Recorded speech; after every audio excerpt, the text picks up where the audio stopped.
Hello students, I'm Chaitra, Assistant Professor of Mathematics from Canara Engineering College. In this video, let us discuss the second part of Module 3, Z transforms.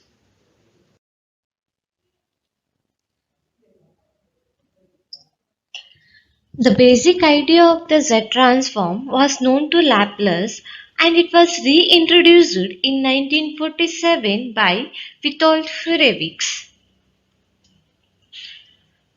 Fourier transforms are for converting or representing a time-varying function in the frequency domain.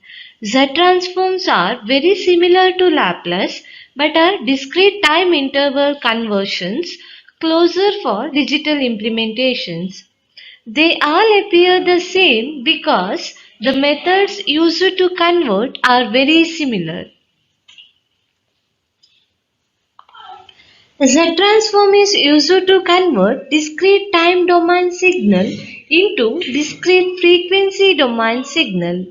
It has wide range of applications in signal processing. It is mainly used to analyze and process digital data. Z transform of a function is defined as given a function un for the discrete values of n. The transform of un is summation un z to the power minus n wherever n is running from 0 to infinity, which is a function of z.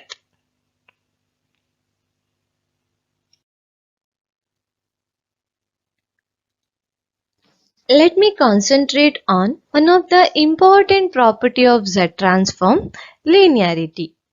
That is, if A and B are any two constants, then Z transform of A into Un plus B into Vn can be written as A into Z transform of Un plus B into Z transform of Vn.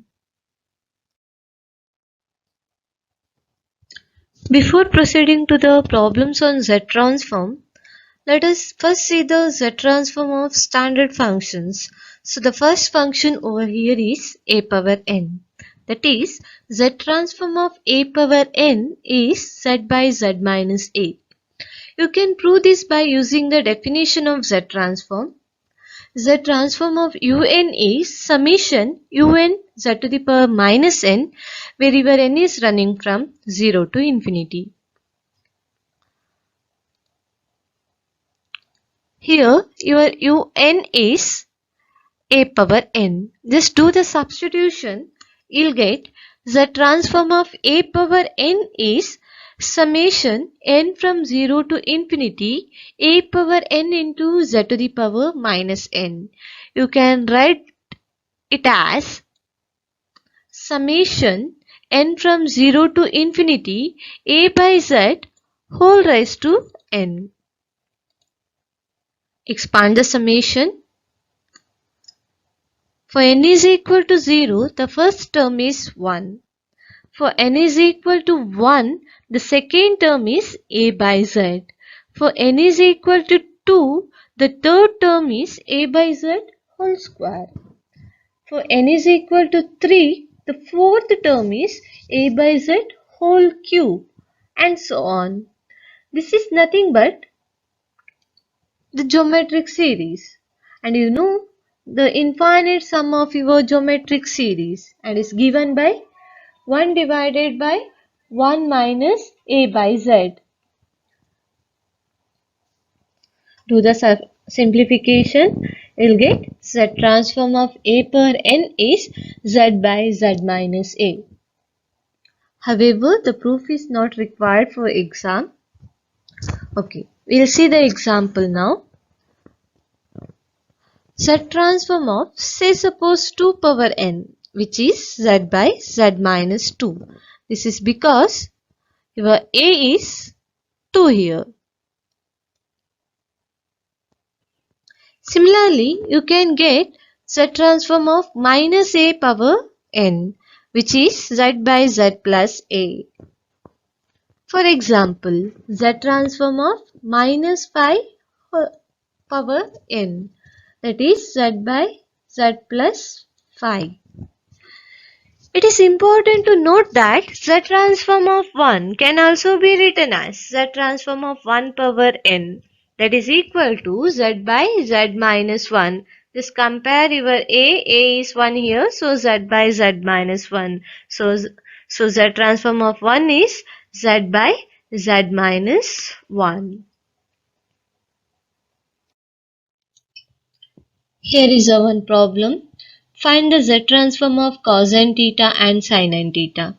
How you can find the z transform of cosine theta and sine theta?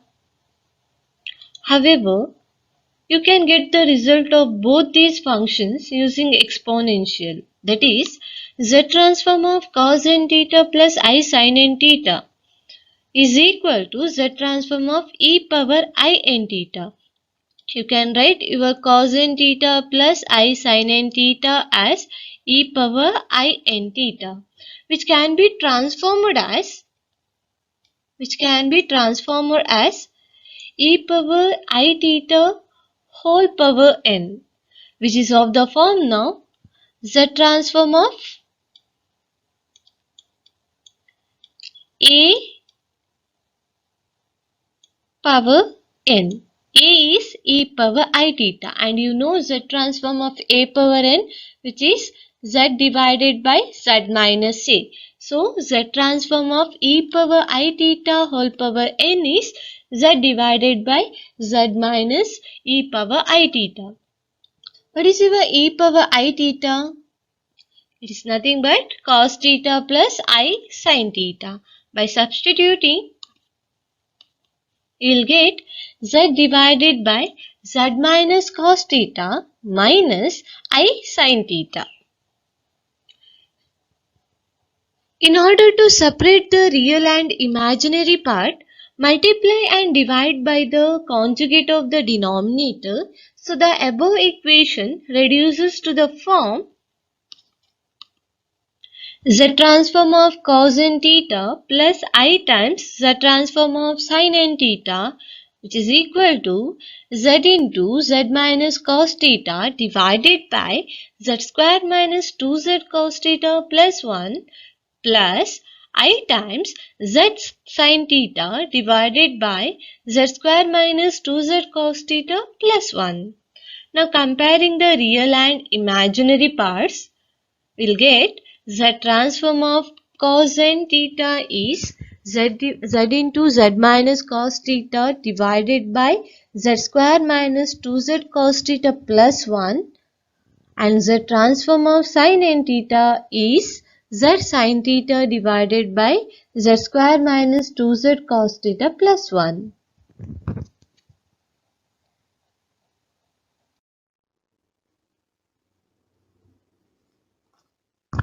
Here is a result that also helps us to find the z transform of some function. Z transform of n into un is minus z into the first derivative of z transform of un.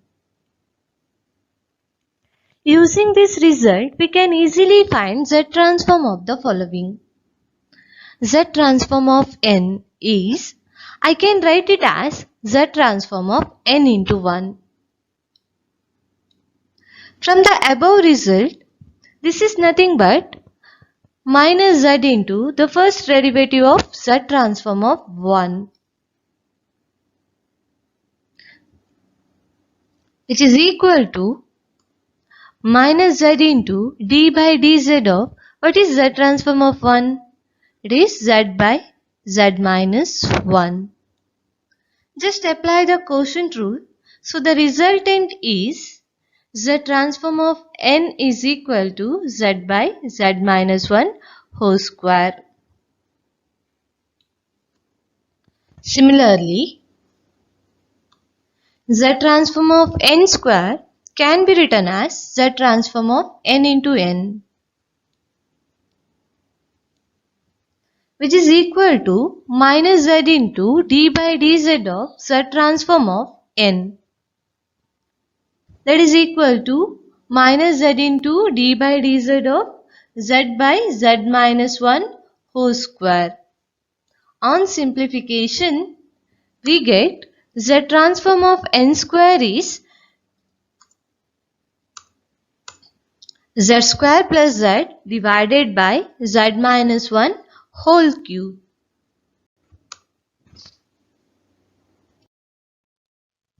Similarly, we can get z transform of n cube, which is equal to z cube plus 4z square plus z divided by z minus 1 whole to the power 4.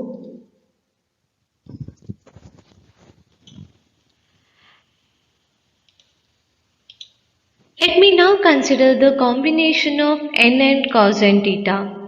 That is, z transform of n cos n theta can be written as minus z into d by dz of z transform of cos n theta, which is equal to minus z into d by dz of what is your z transform of cos n theta?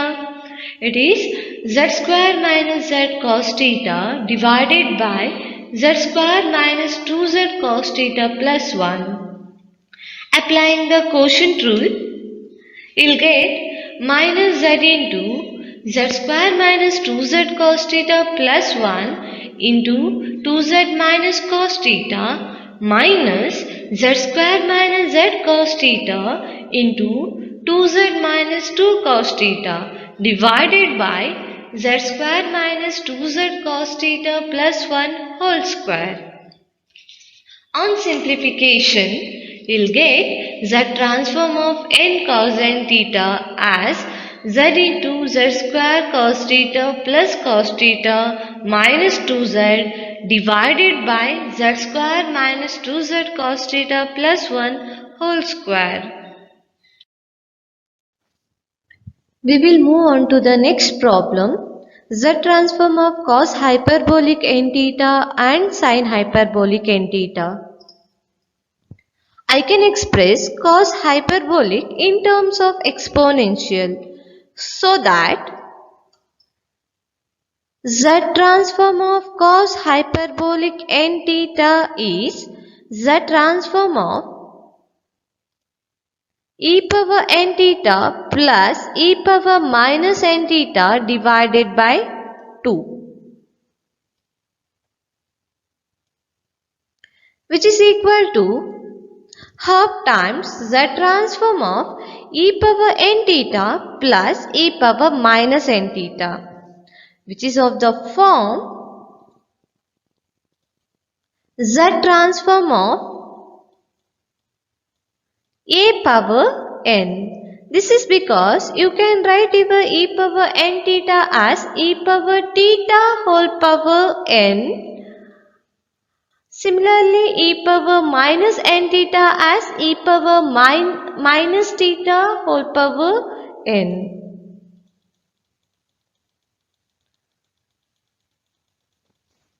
Applying the standard result, you'll get z transform of cos hyperbolic n theta as half times z divided by z minus e power theta plus z divided by z minus e power minus theta. On simplification, you'll get half times 2z square minus z into e power theta plus e power minus theta divided by z minus e power theta into z minus e power minus theta. Just note down, your e power theta plus e power minus theta is 2 times cos hyperbolic theta. Similarly in the denominator, so that it will reduces to the form z into z minus cos hyperbolic theta divided by z square minus 2z cos hyperbolic theta plus 1. In the same way, we can even find the z transform of sine hyperbolic n theta, which is equal to z sine hyperbolic theta divided by z square minus 2z cos hyperbolic theta plus 1. Damping rule. If z transform of un is u of z, then z transform of a power n into un is u of z by a, and z transform of a power minus n into un is u of a into z. Now we will solve the problems related to the above rule. Z transform of 2 power n cos hyperbolic n theta, that is equal to Z transform of cos hyperbolic n theta, wherever z replaces to z by 2. What is Z transform of cos hyperbolic n theta? Which is equal to z into z minus cos hyperbolic theta divided by z square minus 2z cos hyperbolic theta plus 1, wherever z changes to z by 2. Replacing z by 2, we'll get z by 2 into z by 2 minus cos hyperbolic theta divided by z by 2 whole square minus 2 times z by 2 cos hyperbolic theta plus 1. Then on simplification, z transform of 2 power n cos hyperbolic n theta is z into z minus 2 cos hyperbolic theta divided by z square minus 4z cos hyperbolic theta plus 4. Next problem. Z transform of e power minus an sin n theta. I can rewrite it as z transform of e power a whole raised to minus n. Then by the above rule, this is equal to z transform of sin n theta, where z changes to e power a z, which on simplification reduces to the following: e power a into z sin theta divided by e power 2a z square minus 2 times e power a into z cos theta plus 1. We'll see some problems on z transform. Find the z transform of n minus 1 whole square, 2 power n plus 3, 2n plus 5 sin n pi by 4 minus 3a to the power 4 and sin of 3n plus 5. First problem, z transform of n minus 1 whole square. It is of the form a minus b whole square. You know it, a square minus 2ab plus b square. So z transform of n minus 1 whole square is z transform of n square minus 2n plus 1, and you know z transform is linear. You can split the z transform, so it becomes z transform of n square minus 2 times z transform of n plus z transform of 1, and z transform of n square is z square plus z divided by z minus 1 whole cube minus 2 times z transform of n is z divided by z minus 1 whole square plus z transform of 1 is z by z minus 1. On simplification, we will get z transform of n minus 1 whole square as z cube minus 3z square plus 4z divided by z minus 1 whole cube. Next problem, z transform of 2 power n plus 3. You can write your 2 power n plus 3 as 2 power n into 2 power 3. Again, 2 power 3 is a constant term you can take outside. So it becomes 2 power 3 into z transform of 2 power n. What is your z transform of 2 power n? It is z by z minus 2. So the answer is 8z divided by z minus 2. The next problem, z transform of 2n plus 5 times sin n pi by 4 minus 3a to the power 4. It can be written as 2 times z transform of n plus 5 times z transform of sin n pi by 4 plus 3a to the power 4 times z transform of 1. Again, z transform of n is z by z minus 1 whole square. So it becomes 2 times z divided by z minus 1 whole square plus 5 times z sin theta. Theta is pi by 4. So sin pi by 4 divided by z square minus 2z cos pi by 4 plus 1 minus 3a to the power 4 is a constant term. Z transform of 1 is z by z minus 1. Z transform of sine of 3n plus 5. You know the z transform of sine n theta, but here it is sine of 3n plus 5. How you can find the z transform of sine 3n plus 5? You know sine of a plus b, right? Sine of a plus b is sin a cos b plus cos a sin b. Apply the formula. Sine of 3n plus 5 becomes sin 3n cos 5 plus cos 3n sin 5. Therefore, z transform of sin 3n plus 5 is z transform of sin 3n cos 5 plus cos 3n sin 5. Just observe here, cos 5 and sin 5 are the constant term, right?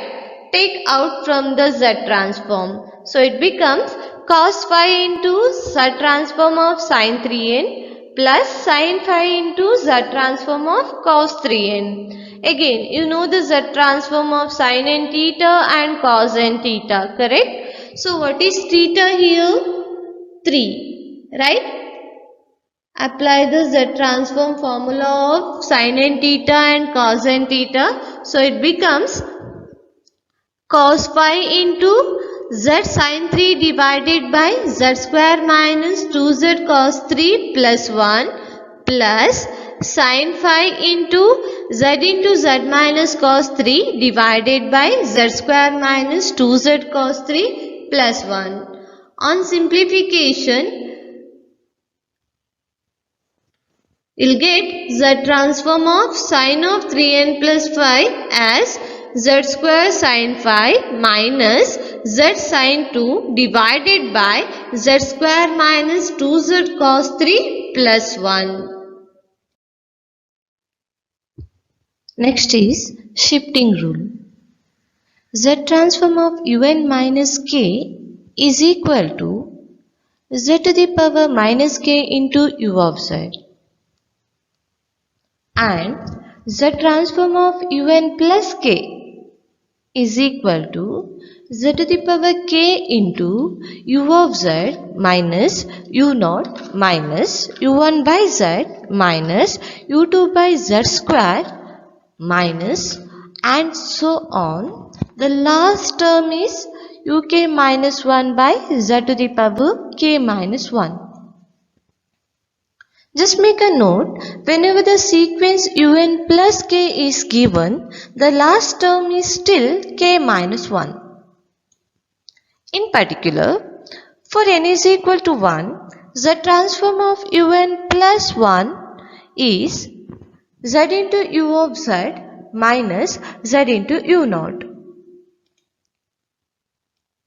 For 1, k is 1. So k minus 1, 1 minus 1, 0. Similarly, Z transform of un plus 2 is equal to z square into u of z minus z square into u naught minus z into u1 and so on.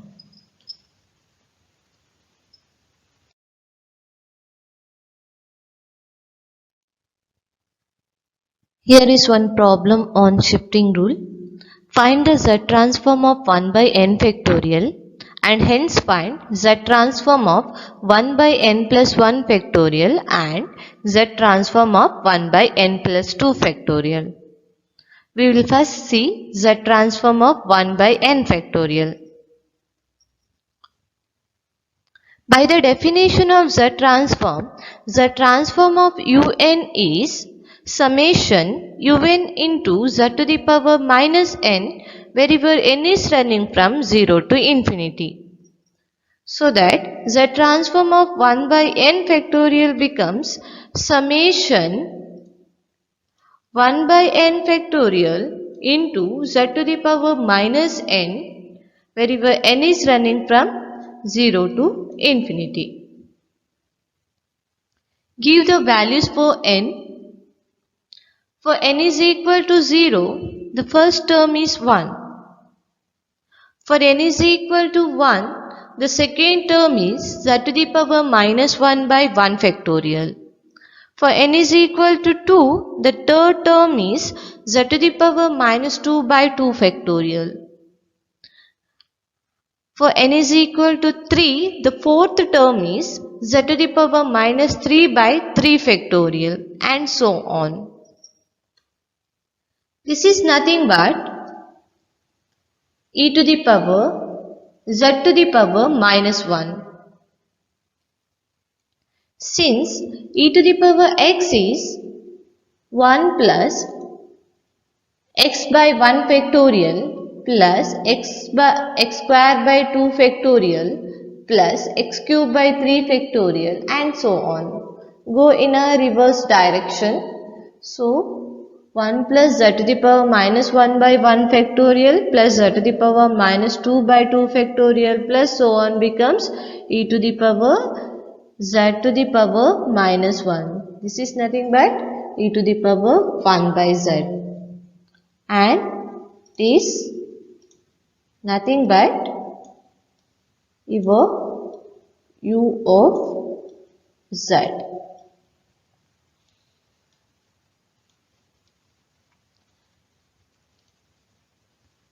Now hence find z transform of 1 by n plus 1 factorial and z transform of 1 by n plus 2 factorial. Let un is equal to 1 by n factorial. Then un plus 1 becomes 1 by n plus 1 factorial. Your n becomes n plus 1, so it is 1 by n plus 1 factorial. And un plus 2 is 1 by n plus 2 factorial and u naught and u1 value. N is 0, then 1 by 0 factorial, 0 factorial is 1, so u naught is 1 and u1 is n is 1, so 1 by 1 factorial, your u1 value is 1.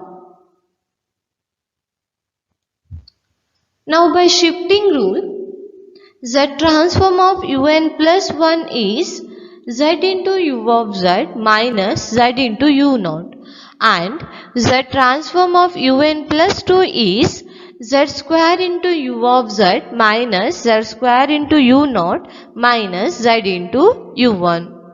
Therefore, z transform of 1 by n plus 1 factorial is z into u of z. U of z is e to the power 1 by z minus z into u naught. U naught value is 1. So z into 1. Therefore z transform of 1 by n plus 1 factorial is z into e to the power 1 by z minus z. Similarly, z transform of 1 by n plus 2 factorial.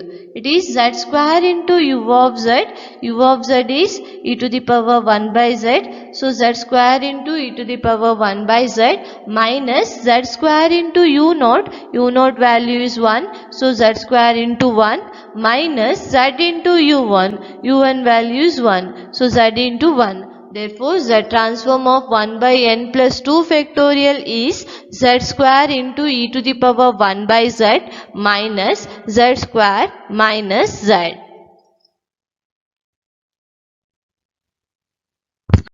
Next is initial value theorem. Q naught can be written as limit u of z as z tends to infinity. U1 is equal to limit of z into u of z minus z into u naught as z tends to infinity. Similarly, u2 is equal to limit of z square into u of z minus z square into u naught minus z into u1 as z tends to infinity. And u3 is limit of z cube u of z minus z cube into u naught minus z square into u1 minus z into u2 as z tends to infinity, and so on. And final value theorem. Limit un as n tends to infinity is limit z minus 1 into u of z as z tends to 1.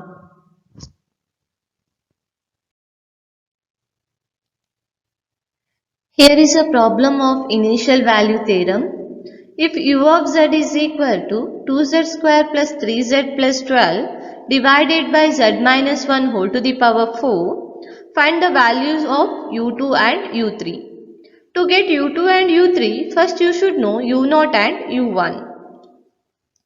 By initial value theorem, u0 is limit u of z as z tends to infinity. By substituting u of z, u0 becomes limit z tends to infinity 2z square plus 3z plus 12 divided by z minus 1 whole to the power 4. Just observe, the degree of the numerator is less than the degree of the denominator. Therefore, your u0 is 0. Next is u1 and is equal to limit of z into u of z minus z into u0 as z tends to infinity. Substituting u of z and u0, you will get u1 as limit z tends to infinity 2 into z cube plus 3 into z square plus 12 into z divided by z minus 1 whole to the power 4. Note that the degree of the numerator is less than the degree of the denominator. Therefore, your u1 is also 0. Now, u2 and is equal to limit of z square into u of z minus z square into u0 minus z into u1 as z tends to infinity.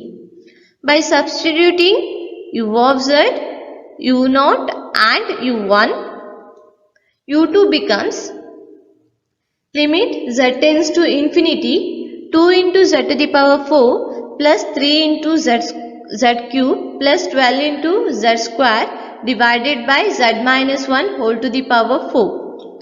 Take z to the power 4 outside from the numerator as well as the denominator so that you can cancel the term which is giving trouble to apply the limit. After applying the limit, the value of u2 is 2. The last term is u3 and is equal to limit of z cube into u of z minus z cube into u naught minus z square into u1 minus z into u2 as z tends to infinity. By substituting u of z, u naught, u1 and u2,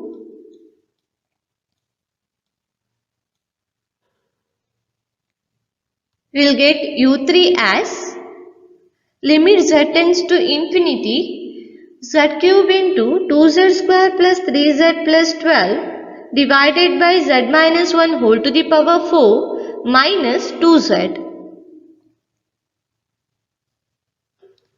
You can't directly apply the limit, further simplification is needed. By taking the LCM, your u3 becomes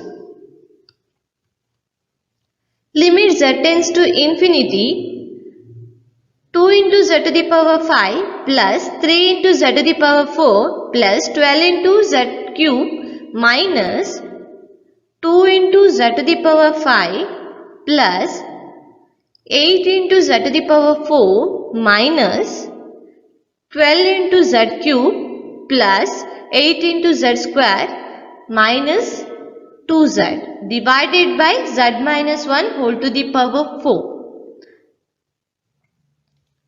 Cancel 2 into z to the power 5 and take z to the power 4 outside and then apply the limit.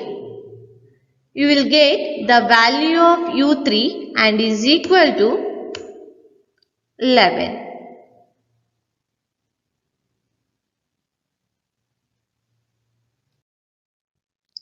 Just practice these problems, students, so that you can understand the concept of Z transform in a better way. Thank you.